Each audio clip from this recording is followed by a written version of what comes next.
ఒకప్పుడు నాకు స్కూటర్ లేక అల్లాడిపోయాను. ఆ విషయం చెప్పా కదా, స్కూటర్ లేక అల్లాడిపోయాను, బైక్ లేక అల్లాడిపోయాను.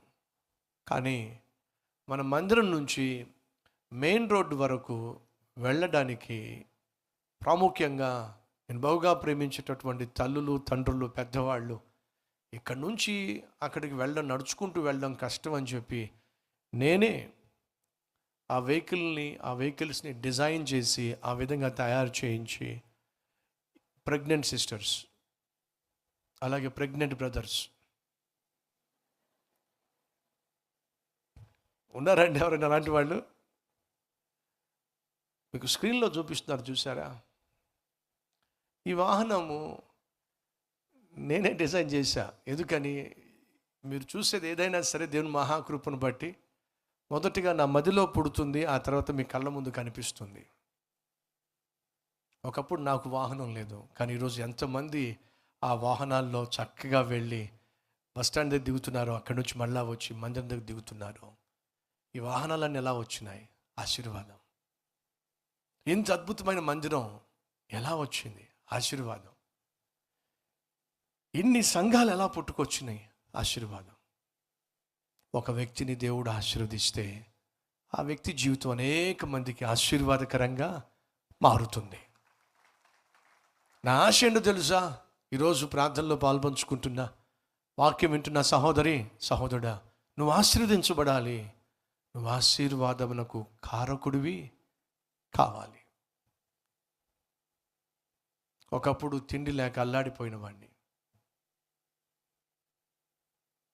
సోమవారం తిన్నానా? లేదు. మంగళవారం తినలేదు. బుధవారం ఒక పూట భోంచేశాను. గురువారం తినలేదు. శుక్రవారం ఒక పూట భోంచేశా. ఈ విధంగా ఆకలి మంట చేత అల్లాడిపోయిన వాడిని. ఆకలి అంటే ఏమిటో నాకు బాగా తెలుసు. కాబట్టి నిర్ణయం తీసుకున్నాను, మన కల్వరి టెంపుల్కి ఎవరైనా ఆకలితో వస్తే వాళ్ళు కడుపు నిండా భోంచేసి వెళ్ళాలి.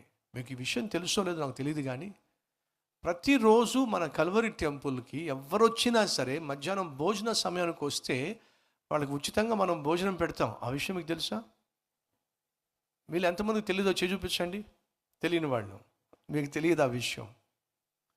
మన కల్వరి టెంపుల్లో కేవలం ఆదివారం మాత్రమే కాదు భోజనాలు పెట్టేది. ఏ రోజైనా సరే మధ్యాహ్నం 12 గంటలకు కానీ 1 గంటకి మందిరానికి వచ్చి ప్రార్థన చేసుకుంటున్న వాళ్ళు ఉన్నట్లయితే వాళ్ళకి తెలియజేస్తారు. ఏమంటో తెలుసా? మీరు వెళ్ళి భోజనం చేయండి, మీకోసం భోజన ఏర్పాట్లు చేశాం. ఎందుకని? వాళ్ళు ఎక్కడి నుంచి వచ్చారో, ఏ పరిస్థితుల్లో వచ్చారో, ఏ అప్పుల్లో వచ్చారో, ఏ ఆకలి మంటతో వచ్చారో, అల్లాడిపోతూ వచ్చారేమో, కడుపు నిండా భోజనం పెట్టడం ఆశీర్వాదం. కాబట్టి ప్రాముఖ్యంగా ఈ కరోనా తెచ్చిన కష్టకాలంలో ఈ సోషల్ డిస్టెన్స్ మెయింటైన్ చేయాలి కాబట్టి కొంచెం దాన్ని బ్రేక్ ఇచ్చాం. కానీ మన మందిరానికి ఎవరు వచ్చినా సరే వారికి మధ్యాహ్నం భోజనం ఏర్పాటు చేస్తాం. దయచేసి గమనించండి. సువార్త సేవ చేస్తూ గ్రామాలకు వెళ్ళి వాక్య పరిచర్య చేస్తున్నప్పుడు తిరిగి వచ్చేటప్పుడు రోడ్డు పక్కన హోటల్స్ ఉంటాయి కదా, ఆ హోటల్స్లో కడుపు నిండా భోజనం చేద్దామని డబ్బులు ఉండేవి కావు. అప్పుడు మాకు ఎంతో కొంత తెప్పరిల్ల చేసింది ఏంటో తెలుసా? సింగిల్ ఛాయ్. ఏమిటి? సింగిల్ ఛాయ్. 6 కలిసి 2 ఛాయలు ఆర్డర్ ఇచ్చి ఆ 2 ఛాయలు, ఆ 2 టీ గ్లాసెస్ 6 షేర్ చేసుకునేవాళ్ళం. అరగంట సేపు తాగేవాళ్ళం. ఆ కొంచెం ఆ 4 చుక్కలు టీ తాగితే ప్రాణం లేచి వచ్చేది. అమ్మయ్య. కల్వరి టెంపుల్కి మార్నింగ్ 5:30కి వచ్చినప్పుడు మీకు ఇక్కడ టీ సరఫరా చేస్తారా? మార్నింగ్ 5:30కి వచ్చినప్పుడు మీకు టీ ఇస్తారా? ఫ్రైడే ఫాస్టింగ్ పేరుకి వచ్చినప్పుడు సాయంత్రం మీకు టీ ఇస్తారా? ఎందుకు ఇస్తున్నారో తెలుసా టీ? కారణం చెప్పమంటారా? నేను ఆకలితో ఉన్నప్పుడు ఆ కొంచెం టీ 1 గంట 2 గంటల సేపు నా ఆకలిని ఆదుకునేది. ఆ ఆకలి మంట అంటే ఏంటో నాకు బాగా తెలుసు. కాబట్టి మీరు 3 గంటలకో 4 గంటలకో గబగబా లేచి రెడీ అయిపోయి పరుగున మందిరానికి వచ్చేస్తున్నారు. అలా మందిరానికి వచ్చి ఆరాధనలో పాలు పంచుకున్నప్పుడు 6 గంటల నుంచి మళ్ళీ 8-8:30 గంటల వరకు మీరు ఏమీ తినకుండా ఏమీ తాకుండా వచ్చి ఆరాధనలో పాలు పంచుకుంటారు. ఆ టీ చుక్కలు తాగితే అది ఏ విధంగా మీకు తెప్పరిల్లప చేస్తుందో నాకు తెలుసు. కాబట్టి కల్వరి టెంపుల్లో మందిరంలో అడుగు పెట్టినప్పుడు మీకు టీ ఇస్తున్నారు. మధ్యాహ్నం భోజనం మధ్యాహ్నం 3వ ఆరాధనలో పాలు పంచుకున్నప్పుడు 9 గంటలకో 10 గంటలకో వాళ్ళు ప్రయాణమై దూర ప్రాంతాల నుంచి వస్తున్నారు. 12 గంటలకు చేరుకుంటున్నారు. 2:30 గంటల వరకు వాళ్ళు ఆరాధనలో పాలు పంచుకుంటున్నారు. ఆ తర్వాత మళ్ళీ బయలుదేరి ఇంటికి వెళ్ళేసరికి 5 అవుతుంది. ఎప్పుడు టిఫిన్ చేశారు? వాళ్ళు అసలు టిఫిన్ చేశారో చేయలేదో కానీ పరుగున మందిరానికి వచ్చేస్తున్నారు. తిరిగి ఖాళీ కడుపుతో తిరిగి వెళ్ళకూడదని చెప్పి వారికి భోజన ఏర్పాట్లు చేస్తున్నాం. ఏ మందిరమైనా ఉందో లేదో నాకు తెలియదు, కానీ ప్రాముఖ్యంగా మొదటి ఆదివారం మన కల్వరి టెంపుల్లో నాన్ వెజిటేరియన్తో భోజనాలు పెడతా ఉంటాం. ఎందుకు పెడుతున్నాం? ఎక్కువయ్యా?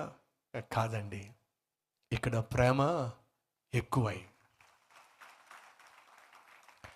నేను ఏ కష్టమైతే పడ్డానో, ఏ బాధ అయితే పడ్డానో, ఏ ఆకలి మంటలు గుండా వెళ్ళానో అది నాకు తెలుసు. కాబట్టి మన మందిరానికి వచ్చినప్పుడు ఏ ఒక్కరూ కూడా అటువంటి పరిస్థితి గుండా వెళ్ళకూడదు. ఈ జీవితాన్ని దేవుడు విరిచివేశాడు. ఆ రోజు ఏం జరిగిందో తెలుసా? యాకోబును దేవుడు విరిచేశాడు. అలా విరిచిన తరువాతే యాకోబును దేవుడు ఇశ్రాయేలుగా ఆశీర్వదించాడు.